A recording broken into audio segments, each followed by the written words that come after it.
Hello students and welcome back to YouTube channel of toppercbse.com. Today we are going to start our lecture number 7.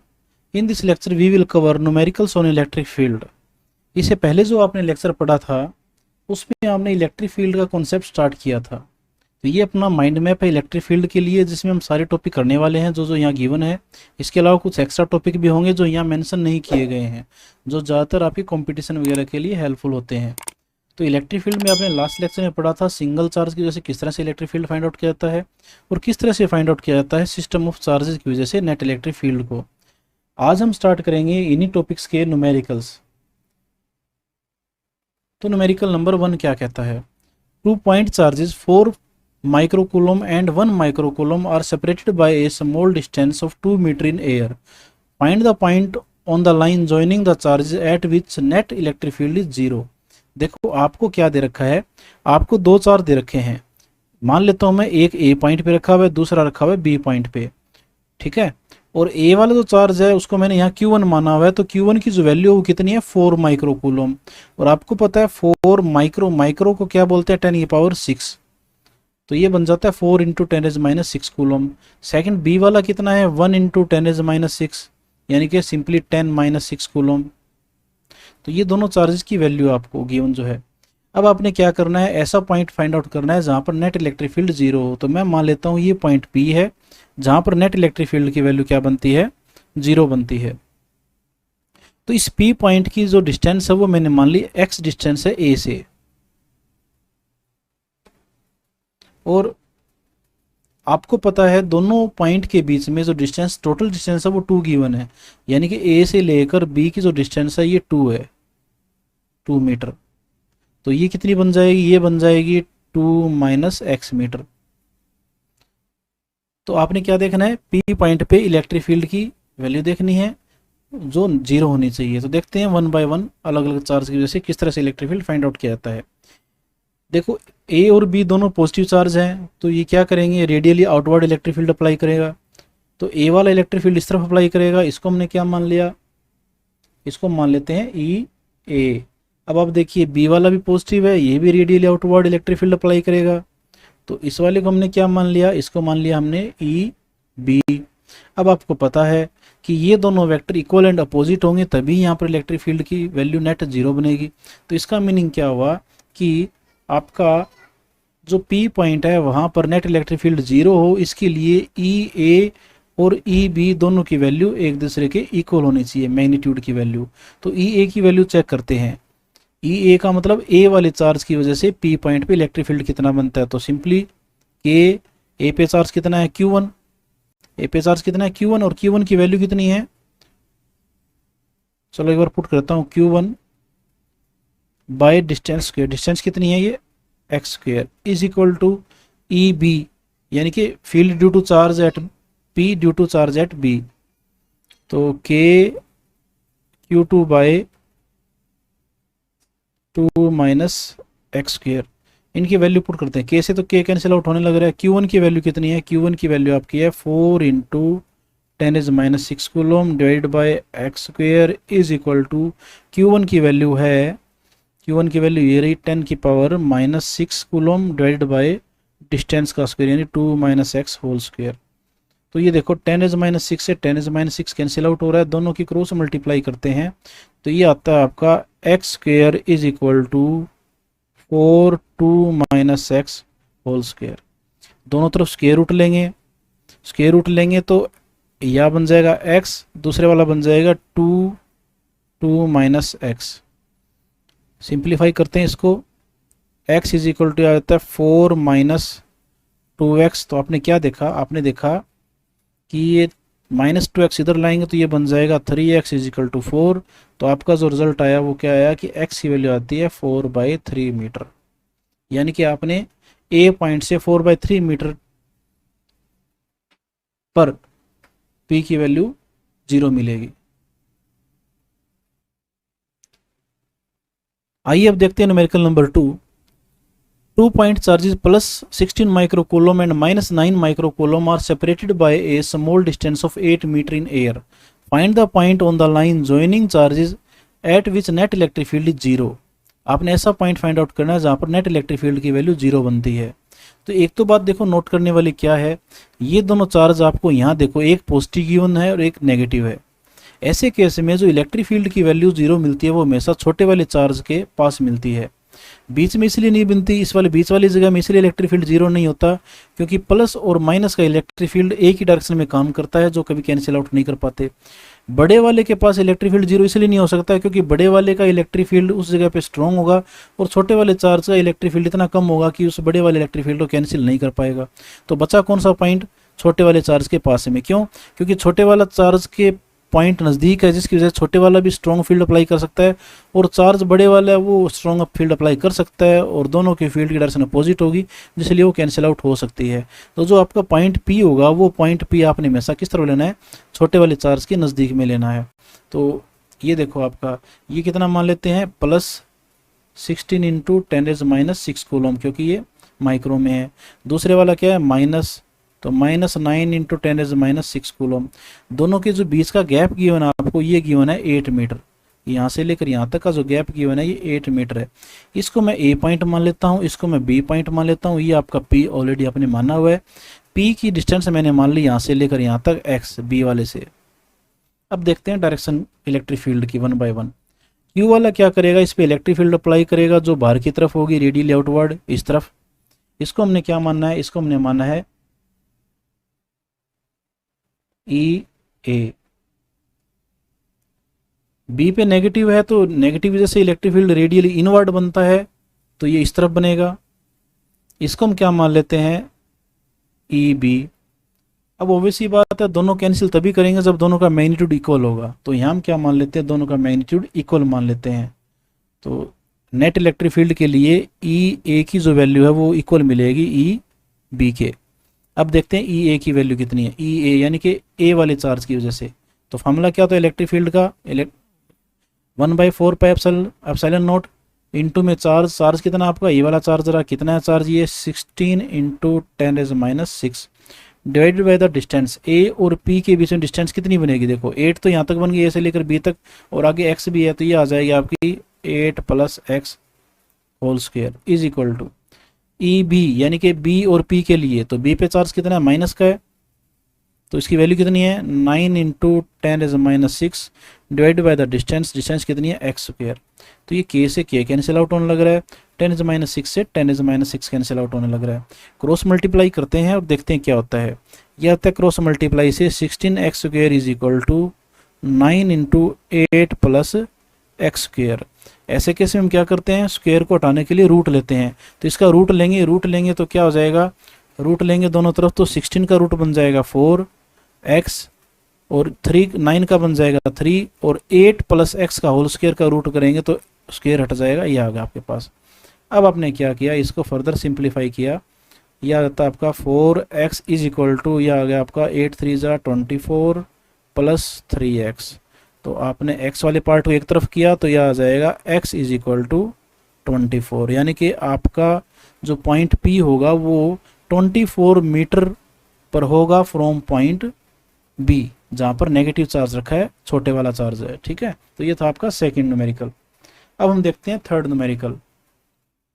Third numerical में क्या है, ये कहता है कि 4 चार्जेस जिसमें +q -q ये रखे गए हैं respectively at the 4 corner of square a, एक स्क्वायर जिसके कॉर्नर है A B C और D, और स्क्वायर की साइड आपको दे रखी है A, यानी कि मैं मान लेता हूँ ये वाला A पॉइंट है, A कॉर्नर, ये B कॉर्नर, ये वाला C कॉर्नर हो जाएगा और ये वाला D कॉर्नर हो गया। तो अकॉर्डिंग टू अपनी कंडीशन के ये वाला डायग्राम बन गया। इनकी साइड जो दे रखी है A दे रखी है, और आपको क्या करना है, आपने इलेक्ट्रिक फील्ड की वैल्यू चेक करनी है at the centre of the square. तो ये सेंटर मैंने इसको मान लिया O, और सेंटर का जो गैप देखें तो ये वाला यहाँ से भी R बनेगा, ये सब जगह से R बनेगा। आप समझते हो, जो सेंटर है वो हर कॉर्नर से इक्वल डिस्टेंस पे होगा, क्योंकि रेगुलर स्ट्रक्चर है, स्क्वायर जो है उसकी सभी साइड इक्वल है। अब ये देखो कि A B C और D चार्ज की वैल्यू ± हो सकती है, बट इन सभी चार्ज के मैग्नीट्यूड की वैल्यू तो एक जैसी है ना। यहाँ भी चार्ज Q है, यहाँ भी Q है, यहाँ भी Q है, यहाँ भी Q है, मैग्नीट्यूड तो सबका एक जैसा है। इट मीन A वाला, B वाला, C वाला और D वाला सभी चार्ज जो है इलेक्ट्रिक फील्ड एक्सर्ट करेंगे ओ पॉइंट पे, और उन सब की इलेक्ट्रिक फील्ड का मैग्नीट्यूड आपस में इक्वल होगा, ठीक है ना। सभी इक्वल मैग्नीट्यूड का इलेक्ट्रिक फील्ड एक्सर्ट करेंगे सेंटर के ऊपर। क्यों? क्योंकि सभी चार्जेस एक जैसे मैग्नीट्यूड के हैं, और ये पॉइंट ओ जो है वो सभी चार्जेस से इक्वल डिस्टेंस पे है, आर आर आर पे। तो अब देखते हैं डायरेक्शन कैसे काम करने लग रही है। तो ये देखो, ए वाला प्लस है तो radially outward electric field apply करेगा। तो ये कितना बन जाएगा? ये बन जाएगा आपका ई। ई मान लेता हूं मैग्नीट्यूड में इसका। सी वाला भी इसको ओबवियसली बात है इलेक्ट्रिक फील्ड लगाएगा इसके ऊपर, और इसका इलेक्ट्रिक फील्ड भी कितना बनेगा? ई बनेगा। अभी बताया था आपको, same distance same magnitude of the charge, क्योंकि नेगेटिव है तो वैसी बात है अट्रैक्टिव होगा। तो आपने क्या देखा, ए वाले की वजह से इलेक्ट्रिक फील्ड और सी वाले की वजह से इलेक्ट्रिक फील्ड दोनों एक ही डायरेक्शन में काम करने लग रहे हैं। अब हम देखते हैं नेक्स्ट। अब ये देखो डी वाला नेगेटिव है, ये क्या करेगा? Radially inward electric field apply करेगा। इसका मैग्नीट्यूड भी कितना लेके चलें? ऑब्वियसली बात है ई लेके चलेंगे। और बी वाला ग्रीन वाला जो चार्ज यहाँ पर है पॉइंट, इसका जो इलेक्ट्रिक फील्ड वो कैसा बनेगा? रेडियली आउटवर्ड बनेगा, क्योंकि ये प्लस है। तो प्लस है तो इसका रेडियली आउटवर्ड इलेक्ट्रिक फील्ड ये रहा। ये जो एरो है ये इलेक्ट्रिक फील्ड रिप्रेजेंट करता है बी वाले की वजह से। और ये वाला भी कितना लेके चलेंगे? ये वाला भी लेके चलेंगे हम ई। अब ये देखो, आपके पास नेट जो रिजल्टेंट होगा वो कहाँ एक्ट करेगा? तो ये देखो वैसी बात है, नेट रिजल्टेंट जो इन दोनों इलेक्ट्रिक फील्ड जो बनने लग रहे हैं, यहाँ 2E इस तरफ काम करने लग रहा है, 2E ये वाला काम कर रहा है, इन दोनों के बीच में काम करेगा ये। तो इसको मैंने मान लिया ई नेट। अब आपने इस ई नेट की वैल्यू को फाइंड आउट करना है। ये वाला एंगल आप जानते हो कितना बनता है? ये 90 डिग्री बनता है। अब हम देखते हैं, पहले तो ये देखते हैं कि ये जो ई आपने माने हैं, ये जो ई माने हैं आपने, हर चार्ज का मैग्नीट्यूड इलेक्ट्रिक फील्ड का जो है ई माना है, ये वैल्यू कितनी है इसकी? तो ई इज इक्वल टू क्या होगा? ई का फॉर्मूला क्या बनेगा? के charge divide by the distance between point and the charge. कितनी डिस्टेंस मानी है आपने? आर, तो आर स्क्वायर। और आप जानते हो आर की वैल्यू कितनी बनती है? ये देखो, ये डायगोनल का हाफ है ना ये, तो डायगोनल कितना होता है? स्क्वायर का डायगोनल कितना होता है? स्क्वायर का डायगोनल होता है आपका √2a/2, और उसका हाफ कर दिया आपने, ये बन जाता है आर। तो इसको सिंप्लीफाई करते हो आप, ये बन जाता है के क्यू, ये स्मॉल के याद रखना आपने, और 2a² / 4। ठीक है, ये कैंसिल आउट होगा, 2 से 4 कैंसिल, 2, ये आपका बन जाएगा 2kq divided by a²। This is the value of electric field by any one of the charge at centre O. अब ये देखो, ये वाला कितना बन जाएगा? ये नेट बन जाएगा 2E, ये बन जाएगा आपका नेट 2E। ये वाला नेट कितना बन जाएगा? 2E। और इन दोनों का नेट रिजल्टेंट कितना है? E net. तो आपको पता है दो वेक्टर हैं, दोनों का रिजल्टेंट बीच में है, और दोनों वेक्टर जो जिनका रिजल्टेंट निकालना है वो 90 डिग्री पर लगने लग रहे हैं। तो नेट जो इलेक्ट्रिक फील्ड जो बनेगा वो क्या बनेगा? वो बनेगा a² + b²। तो पहले वाला ये देखो, ये वाला एक वेक्टर ये है, इसकी वैल्यू कितनी है? 2e² + 2e²। ठीक है, आगे +2ab cos थीटा और लेना था, +2ab cos थीटा क्यों नहीं लिया? क्योंकि cos थीटा 90 डिग्री बनने लग रहा है, उसको ड्रॉप कर दिया आपने। ये आपका बन जाएगा 4e² + 4e² और उसका रूट। तो आपने क्या देखा? ये आता है आपका 8e²रूट। 8 का जो बनेगा स्क्वायर बनेगा, स्क्वायर रूट बनेगा, वो बनेगा 2√2, और e² का e बन जाता है। इस e की वैल्यू पुट कर देते हैं जो आपने यहाँ निकाली हुई है। कितनी निकाली है आपने e की वैल्यू? e की वैल्यू ये कितनी है? ये 2kq/a²। तो सिंप्लीफाई किया आपने, यह आता है 4√2kq/a²। This is the value of net electric field at point O. अभी तक तो ये मैग्नीट्यूड निकला है। डायरेक्शन कैसे निकलती है? तो डायरेक्शन ऑब्वियसली बात है, ये वाला जो एंगल है ये कितना बने? इसको बीटा मानते हैं हम। तो बीटा जो बनेगा यहाँ कितना बनेगा? क्योंकि साइड वाले दोनों वेक्टर इक्वल मैग्नीट्यूड के, तो रिजल्टेंट बिल्कुल सेंटर में होगा, और रिजल्टेंट बिल्कुल सेंटर में होगा तो ये वाला जो एंगल बनेगा वो 90 डिग्री का हाफ हो जाएगा, यानी कि बीटा जो बनेगा आपका 45 डिग्री। तो इस तरह से इसको फाइंड आउट कर सकते हो आप। नेक्स्ट देखते हैं न्यूमेरिकल नंबर 4। इस न्यूमेरिकल में क्या बताया है कि 2 point charges +6q and -8q are placed at the vertex B and C of equilateral triangle ABC of side A. Find the electric field at vertex A due to these two charges। देखो ये आपका है ये है आपका B। देखो vertex B पे रखा हुआ है ये वाला, और C पे रखा हुआ है ये वाला पार्ट -8q, और ये वाला वर्टेक्स बन गया A। ये जो ट्राइंगल है ये इक्विलेटरल है, जिसकी साइड आपको दे रखी है ए और ए, सभी साइड इक्वल होगी, इक्विलेटरल ट्राइंगल है। अब आपने क्या करना है, इस ए पॉइंट पे बी और सी वाले चार्ज की वजह से नेट इलेक्ट्रिक फील्ड की वैल्यू को फाइंड आउट करना है। तो हम क्या करते हैं, बी की वजह से देखते हैं इलेक्ट्रिक फील्ड कितना बनता है, और फिर देखते हैं सी की वजह से नेट इलेक्ट्रिक फील्ड कितना बनता है। तो देखते हैं सबसे पहले बी वाले की वजह से। बी पे जो चार्ज है वो कैसा है, पॉजिटिव। पॉजिटिव वजह से जो इलेक्ट्रिक फील्ड लगता है वो आप जानते हो रेडियली आउटवर्ड बनता है। तो इस इलेक्ट्रिक फील्ड की जो वैल्यू है उसको मैंने क्या मान लिया, ई बी मान लिया। इस तरह से देखते हैं सी वाले की वजह से, सी पे कितना है, माइनस चार्ज है, और ये वाला 6q है, ये वाला 8q है माइनस में, मैग्नीट्यूड बड़ा है इसका, तो ये स्ट्रॉन्ग इलेक्ट्रिक फील्ड लगाएगा। तो ये जो इलेक्ट्रिक फील्ड लगाया है इसको थोड़े बड़े वेक्टर से रिप्रेजेंट करना है, और इसको मैंने मान लिया ई सी। इन दोनों इलेक्ट्रिक फील्ड का नेट जो रिजल्टेंट हो वो कहाँ काम करेगा, वो काम करेगा कुछ इस तरह से। इसको हमने मान लेना है ई नेट इलेक्ट्रिक फील्ड। और ये वाला जो एंगल है ये भी निकालना पड़ेगा, इसको हम मान लेते हैं बीटा। अब हम चेक करते हैं ई बी की वैल्यू क्या है, ई सी की वैल्यू क्या है, फिर हम चेक करेंगे ई नेट की वैल्यू, फिर चेक करेंगे बीटा की वैल्यू। तो पहले हम देखते हैं ई बी की वैल्यू क्या आएगी। तो देखो ई बी यानी कि electric field due to charge at B, ठीक है ना। तो कितना है, के चार्ज कितना माना आपने, 6q divided by distance square A square. तो 6 मैंने साइड में रख लिया, के क्यू बाय ए स्क्वायर। ये जो ब्रैकेट वाला पार्ट है इसको मैं सिंप्लिसिटी के लिए ई मान लेता हूँ, तो ये बन जाता है 6e। इस तरह से अब देखते हैं ई सी के लिए, ई सी को भी वैसे ही, चार्ज कितना है 8q divide by the distance between a and c, कितनी है ए। तो ये भी वापस ए कॉमन लिया आपने, क्या रह गया ये, के क्यू बाय ए स्क्वायर। इसको फिर देखो ब्रैकेट वाले को ई मानते हैं हम, तो ये बन जाता है आपका 8e। यहाँ तक आपने ई बी और ई सी की वैल्यू को फाइंड आउट किया। अब अपना पॉइंट यहाँ कंप्लीट नहीं होता है, हमें क्या फाइंड आउट करना है, ई नेट की वैल्यू को फाइंड आउट करना है। ई नेट की वैल्यू कैसे निकालते हैं, तो आपको पता है दो वेक्टर का रिजल्टेंट किस तरह से निकाला जाता है। आपको दिक्कत ना हो इसके लिए मैं देखो इसकी साइड में पैरेलल नोटेशन यूज़ करता हूँ। इस ई सी को अगर मानते हैं ए वेक्टर, इस ई बी को मानते हैं बी वेक्टर, तो ये वाला जो आपका बनता है ये बनता है रिजल्टेंट आर वेक्टर। ये सिर्फ ये जो सर्कल में है ये आपने लिखने नहीं है, समझाने के लिखे हैं मैंने। तो ये जो रिजल्टेंट है यानी कि ई नेट, इसका क्या होता है formula, a square plus b square plus 2ab cos theta. A square यानी कि ई सी का स्क्वायर, जिसको ये रहा, प्लस बी स्क्वायर यानी कि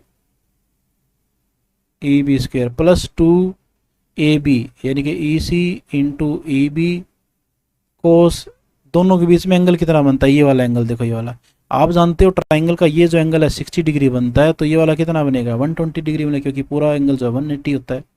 तो ये आ जाएगा कोस 120। इनकी आपने वैल्यू पुट कर देनी है। वैल्यू पुट करते हैं, देखते हैं क्या होता है। ई सी की वैल्यू कितनी है 8e, तो 8e का स्क्वायर प्लस ई बी की वैल्यू है 6e, तो 6e का स्क्वायर प्लस 2 ई सी यानी कि इनटू में है 8e, इनटू में कितना है ई बी कितना है 6e, और ये कोस 120 डिग्रीज होता है उसकी वैल्यू बनती है -1/2, ठीक है, -1/2। तो ये देखो ये 2 से ये 2 कैंसिल आउट हो जाएगा। इसको सिंप्लीफाई करते हैं तो ये आता है आपका 8e का स्क्वायर आता है 64e स्क्वायर प्लस ये आ जाएगा आगे वाला 36e स्क्वायर माइनस, क्योंकि ये माइनस है यहाँ पर, 8 6 जा 48e इंटू ई स्क्वायर, इसका रूट। ये बन गया आपका 52 e² रूट। तो इसको हम क्या लिख सकते हैं, इसको लिख सकते हैं 52 रूट इंटू ई की वैल्यू आप पुट कर सकते हो। तो 52 ई की वैल्यू आपने क्या निकाली हुई है, ये रही रूट 52 के क्यू बाय ए²। तो ये यहाँ तक तो आपका निकल चुका है magnitude. This is the magnitude of net electric field. अभी आपका न्यूमेरिकल कंप्लीट नहीं हुआ, क्यों? क्योंकि आपने क्या निकालना है, इस बीटा की वैल्यू को भी निकालना है। तो बीटा की वैल्यू को निकालने के लिए आपको फार्मूला ध्यान होना चाहिए कि किस तरह से 10 बीटा की वैल्यू चेक की जाती है रिजल्टेंट के लिए। तो ये 10 बीटा होता है, इसका फार्मूला मैं लिख देता हूँ। 10 बीटा, इसी को आपने अप्लाई करना है। 10 बीटा होता है b sine theta a plus b cos theta. Theta कौन सा होता है, ये वाला एंगल थीटा होता है। अब देखो पुट करते हैं वैल्यू। बी किसको माना आपने, ई बी को। तो ई बी साइन 120 डिग्री। ई ए किसको माना हुआ आपने, ए माना हुआ ई सी को। ई सी प्लस ई बी कोस 120 डिग्री। क्या आएगा देखो, ई बी की वैल्यू कितनी है आपके पास 6e इंटू साइन 120 की जो वैल्यू होती है वो आपको पता है √3/2 डिवाइडेड बाय ई सी की वैल्यू कितनी है, ई सी ये रहा, ई सी कितना है 8e प्लस ई बी की वैल्यू कितनी है 6e इंटू कोस 120। कोस 120 की वैल्यू कितनी है -1/2, जस्ट अभी लिखी थी।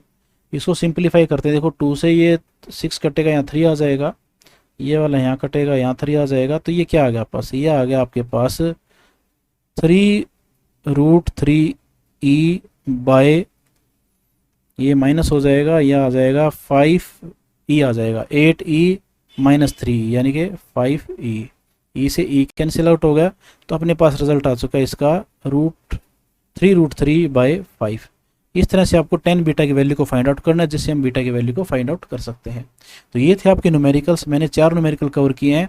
चारों का मेन पॉइंट यही है कि आपने रिजल्टेंट कैसे निकालना है और कैसे आपने चेक करना है कि नेट इलेक्ट्रिक फील्ड को जीरो कैसे किया जा सकता है इन केस ऑफ जब जहाँ पर आपको दिए गए थे 2 चार्जेस दिए गए थे। पहले न्यूमेरिकल में आपने देखा था दोनों पॉजिटिव चार्ज थे, दूसरे न्यूमेरिकल में आपने देखा था एक पॉजिटिव था एक नेगेटिव था, तीसरे में देखा था कि 4 चार्जेस जो हैं वो 4 थे जो स्क्वायर पे थे, और अब की बार आपने देखा ट्राइंगल का केस। तो इस तरह से आपने कोई भी कंसेप्ट हो, कैसा भी न्यूमेरिकल हो इलेक्ट्रिक फील्ड से रिलेटेड, वो बड़ी आसानी से आप सोल्व कर सकते हैं। तो मिलते हैं अपने नेक्स्ट लेक्चर नंबर 8 में।